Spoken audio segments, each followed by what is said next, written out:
Hi, it's me again. I'll be reading part 4 of the article Hope for the Homeless and the Poor.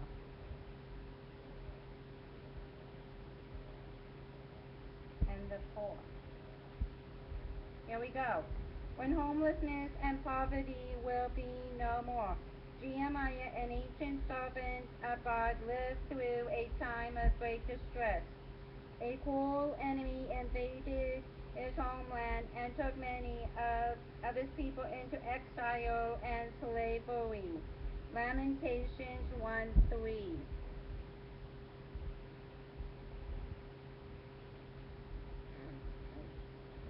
Judea has gone into exile under affliction and hard slavery. She must dwell among the nations. She finds no resting place. All her persecutors have overtaken her in her distress. Although spared, Jeremiah lost virtually everything he owned. In grief, he prayed, "Remember my affliction and my homeless state." Lamentations 3:19. Remember my affliction and my homeless state. The wormwood, and the bitter poison.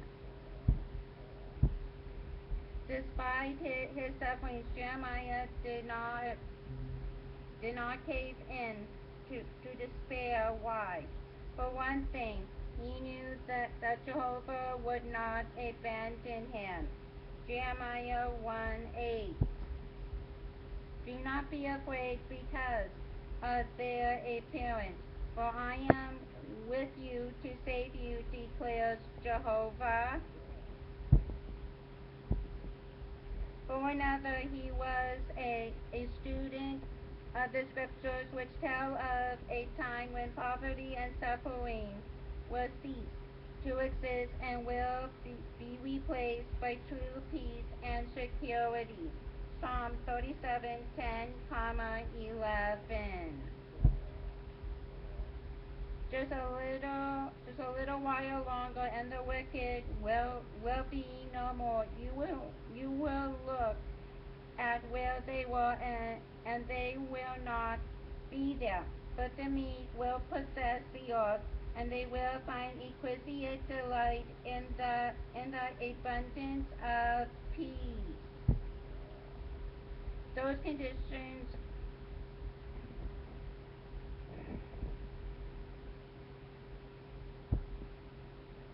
and security of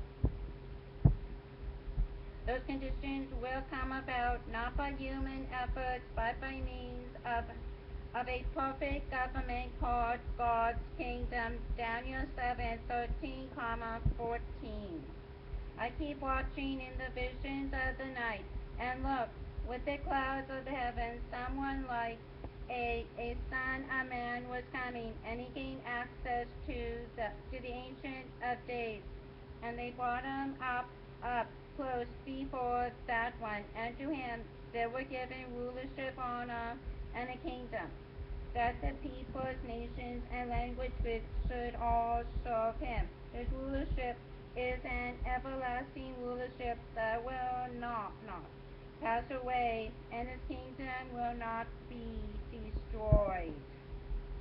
The king of that kingdom is none other than Jesus Christ, who displayed great compassion for the poor when he was on earth as a man. Luke 7:22. In reply, he said to them, "Go and report to John what you have seen and heard. The blind are now seeing, the lame are walking, the lepers are being cleansed, the deaf are hearing, the dead are being raised up, and the poor are being told the good news." Luke 14:13. But when you spread a feast, invite the poor, the crippled, the lame, the blind. Under his rule the righteous will flourish, and peace will abound. He will rescue the poor, who cry for help, also the lowly ones, and whoever has no helper. From oppression and from violence, he will rescue them. Psalm 72, 7, 12, 14. In his days the righteous will flourish and peace will abound until the moon is no more. For he will rescue the poor who cry for help, also the lowly one and whoever has no helper. From oppression and from violence he will rescue them, and the blood will be precious in his eyes. Jesus made God's kingdom the focus of his teaching. Luke 4:43. But he said to them, I must also declare the good news of the kingdom of God to other cities, because for this I was sent. He even taught people to pray, let your kingdom come, let your will take place as in heaven, also on earth. Matthew 6:9, 10. You must pray then this way, Our Father in the heavens, let your name be sanctified. Let your kingdom come. Let your will take place as in heaven, also on earth. What will life on earth be like when God's kingdom is in full control? The Bible gives us a peeling preview. For example, it says, other subjects of God's kingdom. They will build houses and live in them, and they will plant vineyards and eat the fruitage. They will not build for someone else to inhabit, nor will they plant for others to eat. The work of their hands, my chosen ones will enjoy to the full. Isaiah 65:21, 22.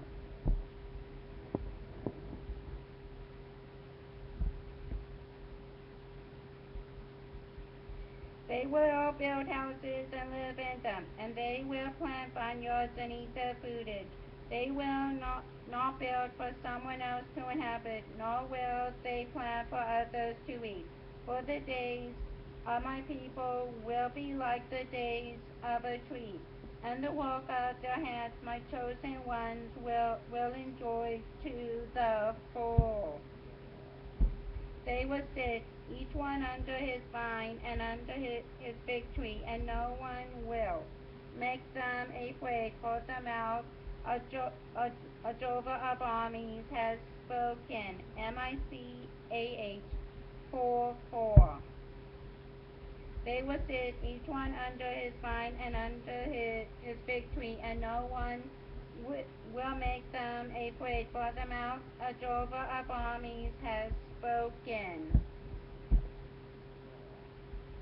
That the sure hope can buoy us up during our trials. At the same time, Bible principles can help us to live meaningful and satisfying lives even now, as Joe Martin and many others have discovered. Indeed, our Creator, Jehovah God, gives us this guarantee.